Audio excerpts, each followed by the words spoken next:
Bonjour et bienvenue à un aperçu communautaire de TV7. Je suis votre animateur Thomas Stockting et aujourd'hui nous nous entretenons avec deux organisations qui font et continueront à faire de grandes choses au sein des communautés locales de Prescott et Russell. Aujourd'hui, je suis accompagné de Doug Anthony du Kin Club de Russell, une organisation dont l'objectif est simplement d'aider et d'améliorer leur communauté en collectant des fonds et en développant les leaders d'aujourd'hui et pour demain.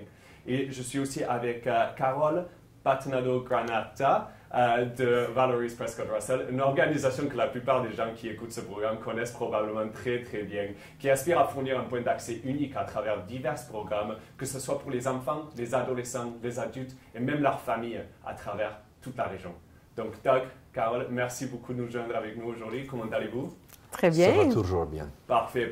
Donc aujourd'hui, on parle spécifiquement avec vos deux organisations grâce à une fantastique levée de fonds pour c'est une des organisations avec lesquelles vous avez levé de fonds, c'est Valerie's. Donc, on va se concentrer sur ça. Mais avant de commencer, Doug, je voulais commencer avec vous. Pourriez-vous nous donner un petit aperçu de ce que fait le Kin Club de Russell? Pourquoi vous engagez autant pour contribuer à aider la communauté de la façon dont vous le faites? Merci.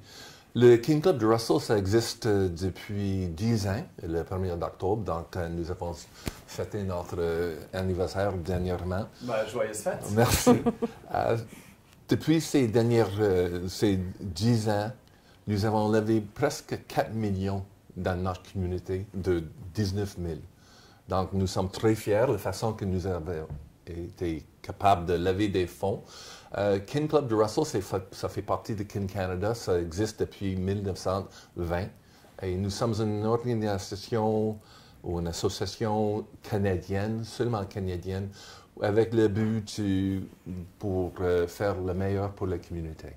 Absolument. Et donc, les levées de fonds que vous faites, c'est les seules choses que vous faites dans votre communauté? Comment est-ce que vous vous impliquez à part ça? On fait plusieurs projets. Maintenant que nous avons fait le levée des fonds pour le dôme sportif, nous avons construit un dôme sportif de 4,9 millions il y a 4 ans, mais nous avons mené la concertation, les choses de même. Nous faisons des projets, mettons, comme Pope Masters, ça c'est un tournoi de pêche pour 350 jeunes. On donne presque 11 000 $ en prix, c'est juste pour le fun. Nous allons faire un concert de bénéfice pour construire le parc de Jonathan Petrie. Donc, le 3 décembre, on va avoir un concert chez le centre Camille Pichet. Nous faisons tout ce que nous pouvons pour la communauté, mais ça dépend, c'est quoi le besoin pour la communauté. Et donc, est-ce que c'est juste pour la communauté de Russell ou est-ce que vous allez un peu plus large des fois aussi? Des fois, on va éloigner un peu, mais le plus que nous faisons, c'est pour le canton de Russell. Embrun, Limoges, Marionville et Russell. Absolument. Et si on parle des levées de fonds, mais aujourd'hui on parle d'un des levées de fonds spécifiquement, le Catch the Ace, je pense que ça s'appelle. Comment est-ce que ça fonctionne, cette collecte de fonds en particulier? Et comment est-ce que vous avez pris la décision de choisir Valerie's Prescott Russell en tant que les organisations dont faire cette donation? Trouver l'or, c'est un jeu progressif. Ça veut dire que nous commençons avec les 52 cartes de jeu. On va les mélanger. On va les mettre dans une enveloppe, on va remélanger, puis on met des chiffres 1 à 52 sur chaque. Donc, chaque semaine, nous vendons les billets. Les billets étaient vendus pour 5 $ chaque. On va changer à 10. Mais chaque semaine, une personne va gagner le prix hebdomadaire de 20 %. Ça veut dire 20 % que nous avons vendu. Mettons, le dernier tirage que nous avons eu, la personne qui a gagné, il a gagné 51 000 $ pour le jeu, pour le prix hebdomadaire. 30 % va vers le gros lot et l'autre 50 % après les dépenses va directement à les charities. Les charities comme de la Fondation Valerie's. Je me souviens, lorsque nous avons reçu l'application de Valerie's, ça fait longtemps, ça fait 2 ans et quelque chose, parce que j'avais pas eu aucune idée qui était la Fondation Valerie's. Donc, j'ai fait un peu de recherche et en voyant ce qu'ils avaient fait, surtout pour les jeunes de la communauté, c'était une décision assez simple. Ouais, fantastique. Donc, il y a une incentive, comme on dit en bon français, pour les personnes en général de participer, mais aussi en ayant cette core de donation à des organisations, des charités locales aussi. Carole, pour vous, c'est la somme d'argent donnée cette fois-ci. C'est un montant que la plupart des personnes personnellement considéraient life-changing. C'était un gros montant. Évidemment, pour une organisation, c'est un peu différent avec des dépenses et tout ça qui sont pas les mêmes que juste nos dépenses personnelles. Mais qu'est-ce que cette somme d'argent signifie pour Valoris Prescott Russell? Bien, ça signifie beaucoup parce que moi, mon travail à Valoris, je suis une facilitatrice communautaire. Donc, mon travail, mon salaire est payé par Valoris, mais tout ce que je fais après, je dois faire des levées de fonds. Donc, parce que c'est un programme. CTC, c'est ta communauté, c'est un programme de prévention qui va aider les jeunes avec l'anxiété, la santé mentale, qui va réduire les facteurs de risque. Fait que ce programme-là est adopté par Valoris depuis plus de 15 ans. Moi, ça fait presque ce temps-là que je travaille pour ce programme-là. Avant ça, je travaillais pour le programme de bénévolat. Tu parlais tantôt que comment c'est important d'avoir des bénévoles. Fait que je fais un peu les deux. Parce qu'on a besoin des bénévoles pour venir aider à nos programmes, parce qu'on a des programmes testés, validés. Ça coûte cher. Il faut aller acheter ces programmes-là. On ne peut pas juste dire on va donner tel programme dans notre communauté. C'est des programmes qui sont testés, validés, qui sont déjà un peu partout, puis on peut aller faire l'achat. Donc, il faut toujours que je fasse des levées de fonds. Fait qu'avant, je faisais des petites levées de fonds, mais on était toujours obligé de recommencer. Fait que quand j'ai entendu parler de Catch the Ace puis de Kin Club à travers une amie qui avait déjà participé avec le Kin Club avant. Je pense que nous autres, c'était la 3e qu'ils ont fait dans Russell Embrun. Donc, cette amie, Marie Klavinsky, qui était là, qui vendait des billets, que j'ai acheté des billets d'elle, qui m'a expliqué comment ça fonctionnait. Je disais, oh, wow, ça, c'est vraiment bon. Donc, elle dit, mais pourquoi t'embarques pas la prochaine fois? J'avais déjà été faire une présentation à Kin Club, ça fait peut-être 5 ans passés, sur qu'est-ce qu'on faisait avec CTC dans notre communauté. Puis à ce moment-là, je pense que les membres étaient quand même très impressionnés de qu'est-ce qu'on peut faire avec nos jeunes. Parce que nous, c'est vraiment la clientèle. Mon programme comme tel, c'est de 11 ans à 17 ans. Puis c'est local. Donc, on organise des groupes, on travaille sur le leadership, on travaille sur l'appartenance, comment on peut redonner à notre communauté. Alors, ça prend des programmes, ça prend de l'aide. Donc, puis on fait des choses le fun aussi. Parce que les jeunes, c'est important qu'ils aient du plaisir quand ils viennent à un groupe ou qu'est-ce qui... Tu sais, on ne peut pas juste présenter des habiletés sociales. Il faut que ça soit le fun. Fait qu'il y a des fois, il y a des coûts associés. Alors, on va continuer notre travail, puis ça va nous permettre d'élaborer, puis peut-être la prochaine fois, aller encore plus loin, puis aller faire plus de choses à travers Prescott Russell, si possible. Oui, ça c'est parfait. C'est comme vous dites que c'est pareil que ce soit pour votre organisation ou Kin Club, c'est quelque chose pour redonner à la communauté et c'est le fun aussi. C'est la plupart des choses que vous faites, c'est engageant. La communauté veut y participer.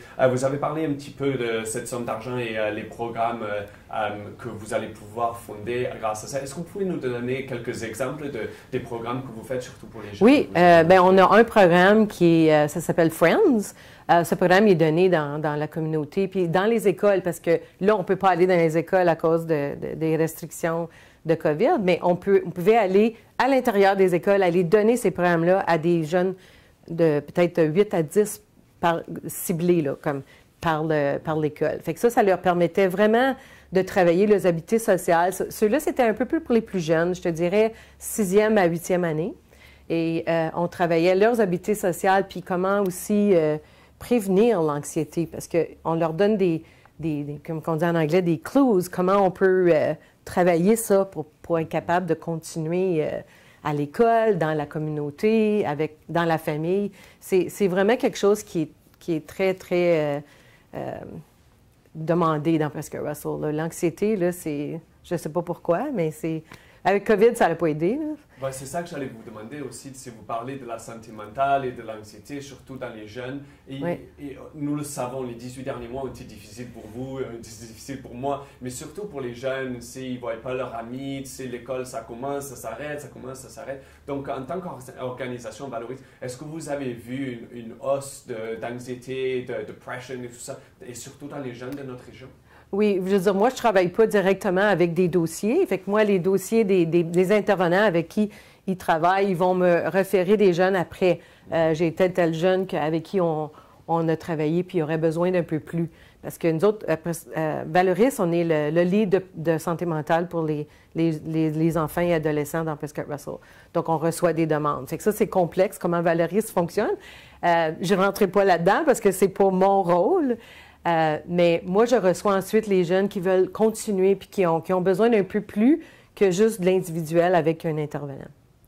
Avec COVID, on a fait du virtuel. Ça a fonctionné un peu, mais les jeunes avaient besoin de se voir, de se rencontrer. Fait qu'aussitôt qu'on était capable de recommencer, je dirais que notre programme C'est ta communauté était un des premiers que Valérie a permis à dire allez faire des mini-groupes, des groupes de 4-5. On est allé dans la piste cyclable. On est chanceux dans Embrun Russell d'avoir cette belle piste cyclable. On a fait des marches, on a fait de la bicyclette, on a fait toutes sortes de choses qu'on pouvait faire à l'extérieur pour être capable de continuer un peu notre travail puis que les jeunes peuvent se voir en sécurité.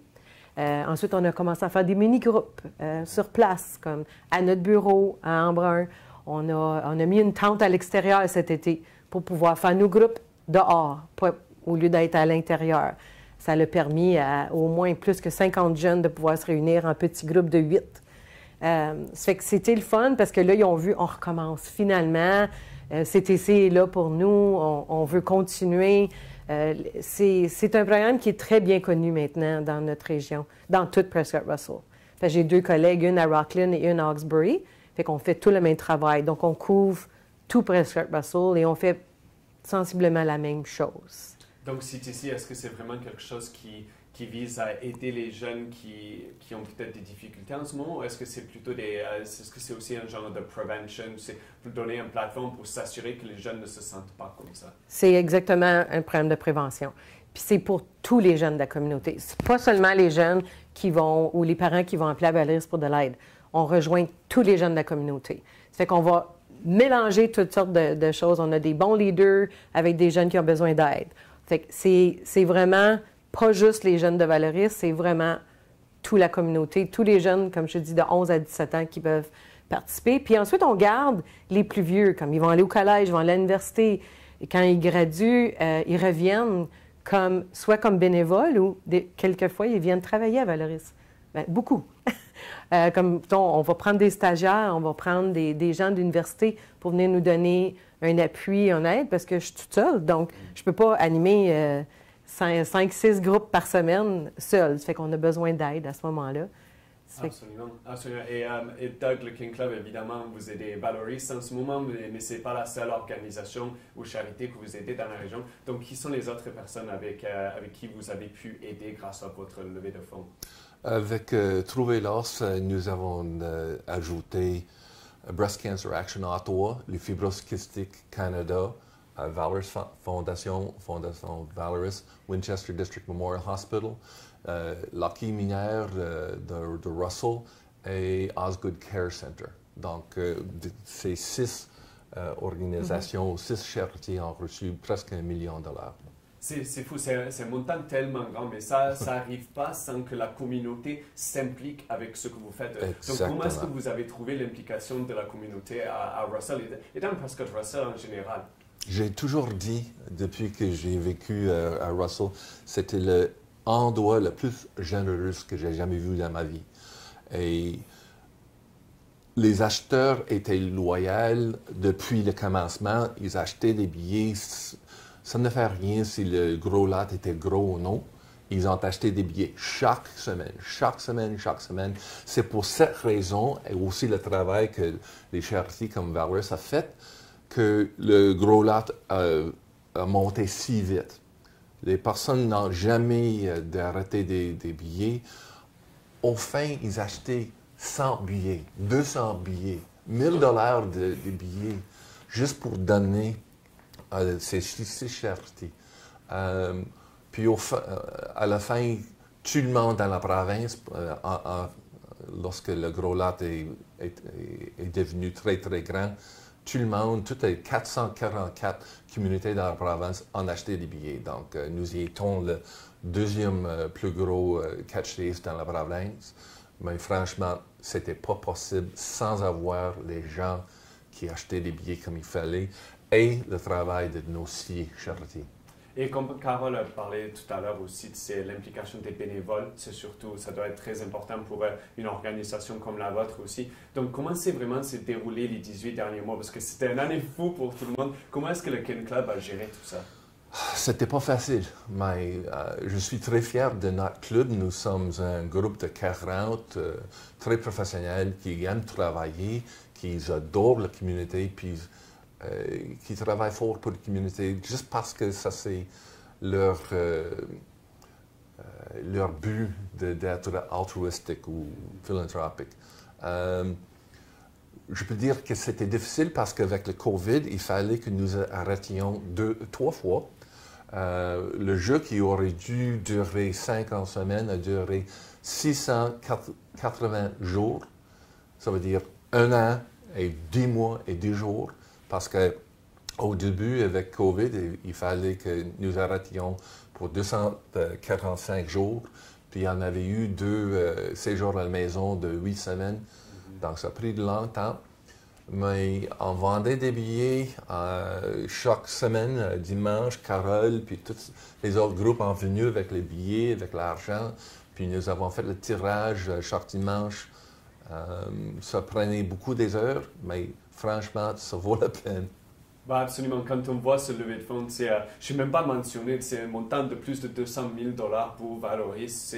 C'est fou. Et Carole, surtout, un peu la même question que j'ai demandé à Doug, c'est Valoris, la fondation à Prescott Russell, l'implication des bénévoles, c'est tellement important aussi. Comment est-ce que vous avez trouvé les 18 derniers mois? Parce qu'on sait que le travail que vous faites aide les gens qui ont peut-être eu un hard time, comme on dit. Mais pour vous, pour l'organisation, comment ça s'est passé? Bien, c'est ça. Moi, j'ai une équipe de bénévoles qui sont mon comité d'adultes, CTC. C'est comme des membres directeurs. Fait que j'ai 9 personnes qui sont en arrière de moi, qui sont là pour supporter qu'est-ce que je fais, puis de prendre des décisions, comment on va distribuer les fonds qu'on va ramasser. Puis ça, c'était même avant Catch the Ace. Donc, c'est toujours la communauté qui va aller décider sur qu'est-ce qu'on a besoin chez nous. Comment on va aider nos jeunes? Est-ce qu'il y a des choses extraordinaires qu'on doit aller faire? Puis là, la Fondation Valoris aussi, eux, ils font la même chose à travers Prescott Russell pour toutes sortes d'autres raisons que tu dois aider les jeunes et leurs familles. Parce que Valoris, c'est une organisation qui travaille avec les jeunes, mais on doit avoir besoin aussi des fonds ailleurs pour supporter les gens qui en ont besoin. Fait que la Fondation Valoris, c'est comme, pour moi, c'est mon banquier. Ils sont là pour aider puis nous donner des idées aussi. Comment on va dépenser cet argent très,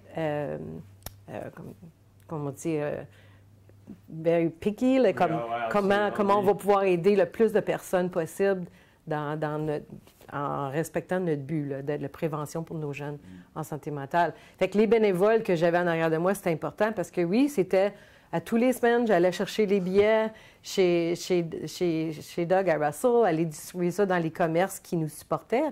Puis ça aussi, si je n'avais pas eu les commerces locaux qui vendaient des billets pour nous, on n'aurait pas vendu tant de billets que ça. On en vendait en ligne, mais c'est les commerces locaux qui nous ont beaucoup supportés. Les gens allaient là, ils savaient s'ils allaient à telle place. Ah, là, je vais aller acheter mes billets là parce que c'est Fondation Valoris. Le gros va aller pour eux. Fait que c'est un peu comme ça que ça fonctionnait. Donc, je pourrais expliquer un peu le pourcentage de la distribution, mais c'est important d'avoir des commerces locaux qui supportent qu'est-ce qu'on fait parce qu'eux autres, dans le fond, ils font ça bénévolement. Ça leur donne absolument rien à part que, oui, on veut vous aider. Fait qu'encore là, eux aussi sont des bénévoles. Tous ceux qui travaillent dans ces commerces-là, qui vendent des billets, ils le font dans leur travail, mais c'est un surplus. Ils ne sont pas payés pour faire ça. Absolument. Et Doug, en parlant de ça, comment est-ce que cette distribution marche-t-elle? On avait eu 2 façons de distribuer les billets. D'abord, on avait des billets en papier comme celle-ci, puis on vendait ça. Les commerces, comme Carole vient de dire, ont vendu tous les billets sans avoir aucune réponse, aucun argent. Ils ont fait ça juste pour le charité. C'est leur version du bénévolat à ce point-là. Exactement. Et on n'était pas capable de le faire sans eux autres. Donc, vous voyez que nous étions uniques dans la province parce que nous vendions des billets de papier, aussi des billets en ligne. vendez en ligne aussi, important. C'était très important parce qu'au début, 80% de nos ventes étaient dans les billets de papier. Au fin, c'était le contraire. Donc, tout le monde se demandait comment se fait qu'on est capable d'avoir deux sortes de billets. Si vous regardez celle-ci, le talon de billet est comme ça là. C'est le billet gagnant, celui-là, moi je le prends. Non. Puis, celle-ci, ça a 15 billets en ligne, mais le papier, c'est exactement la même taille, couleur, pesanteur, donc tout va aller dans le bin au fin. Donc, c'était fun parce que lorsque nous avons eu nos tirages, on a eu un tirage parce que la majorité entre un tirage électroniquement, c'est pas de fun, mais nous autres, nous avons eu un tirage et on n'avait pas annoncé le nombre de gagnants ou gagnantes. On les a téléphonés directement lorsque nous étions en ligne. Donc, c'était fun parce qu'on était capable d'entendre la réponse de la personne. Hey, c'est Doug Anthony de King Club de Russell. Est-ce que vous savez pourquoi que je vous appelle? Hey, j'ai gagné! Puis c'était tellement fun. Mais avec les commerces qu'il en avait de vendre, on a eu 15 ou 16 commerces vendaient des billets pour les charités. Puis aussi, nous vendons des billets en ligne ensemble. C'est pour ça que nous y étions si on avait réussi comme nous avons fait. Et vous avez parlé tout à l'heure de la générosité de la communauté de Russell. Quelque chose que je voulais vous demander, c'est avec la pandémie, on sait que ça a été difficile pour tout le monde, mais est-ce que vous avez vu peut-être une hausse ou une augmentation de personnes qui voulaient peut-être donner ce qu'ils avaient? Parce que moi, j'ai trouvé personnellement, pendant la pandémie, tu sais, il y a tout le monde qui avait des problèmes peut-être financiers, mais j'ai trouvé plus de personnes voulaient aider leur neighbor, comme on dit, tu sais, voulaient s'impliquer un peu plus. Est-ce que c'est quelque chose que vous avez vu, vous aussi? On a vu ça maintenant qu'au début, lorsque la pandémie a commencé, on avait eu un groupe qui avait emmené des épiceries à la maison pour les magasins. Parce que tout le monde avait peur d'aller acheter ou ils avaient eu une maladie ou quelque chose de même. Les gens étaient très sympathiques. Ils ont donné ou possible, ils ont tout fait. Puis, nous avons aussi aperçu, comme vous avez dit tantôt, des gens qui ont acheté plus de billets parce qu'ils voulaient aider l'hôpital, Valoris, toutes les autres charités. Les gens sont tellement incroyables. C'est tellement de fun pour travailler avec eux autres. Ouais, c'est fantastique de voir ce que les gens ont pu réussir à faire, même dans les 18 derniers mois qu'on a eu, qui étaient très difficiles pour beaucoup de monde. Mais en regardant un peu plus vers l'avenir, Carole, qu'est-ce que vous espérez voir dans l'année à venir pour Valoris et quels sont les plans que vous avez peut-être en place pour CTC et plein d'autres choses? Bien, c'est ça. Le CTC, on continue notre travail qu'on faisait avant. C'est juste qu'on va peut-être pouvoir agrandir, comme je disais tantôt, acheter des programmes encore plus picky pour la santé mentale, pour l'anxiété, des choses que les jeunes ont vraiment besoin.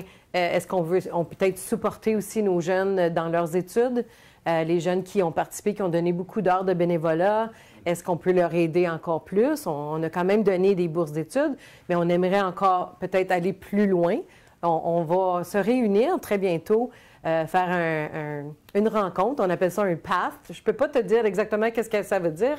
Je ne me souviens pas de toutes les lettres, mais c'est vraiment une rencontre où on se redirige puis on dit comment est-ce qu'on peut mieux servir notre communauté avec les fonds qu'on a. Ça fait que il va y avoir différents membres de la communauté, du membre de Valoris, des membres des bénévoles peut-être qui ont travaillé avec nous, puis on va vraiment faire un plan pour vraiment bien pouvoir dépenser cet argent. Puis ensuite, bien, continuer en janvier à la prochaine fois avec peut-être aller plus loin pour la Fondation Valoris pour aider encore une plus grande clientèle, pas seulement les ados que j'aide présentement, aller voir d'autres programmes qu'on pourrait, des familles puis des jeunes qu'on pourrait aider. Absolument. Il faut qu'on se garde en contact aussi. Je veux voir ce qui se passe avec Valoris et comment l'argent va être utilisé, voir le bon impact que vous avez dans la communauté. Exactement. Et donc, pour le King Club, l'année à venir, évidemment, le chèque qui a été présenté à Valoris, c'était 2021. Donc, je me suis dit, il doit y avoir des collectes de fonds qui commencent bientôt pour 2022, non? Qu'est-ce que vous avez pour l'année à venir? Exactement. C'est facile de voir c'est tellement un privilège de travailler avec des personnes comme Carole. C'est incroyable de travailler La même chose elle. avec moi. Donc, la bonne nouvelle, c'est que Trouver l'or 4 s'en vient. On va commencer, nous espérons de commencer le 3 janvier avec le premier tirage le 23 janvier. Nous espérons le permis d'être accepté par AGCO. Et nous allons commencer. On a 5 ou 6 charités cette fois-ci aussi, incluant la Fondation Valoris. Donc, nous avons hâte que ça recommence. Ça va être fun.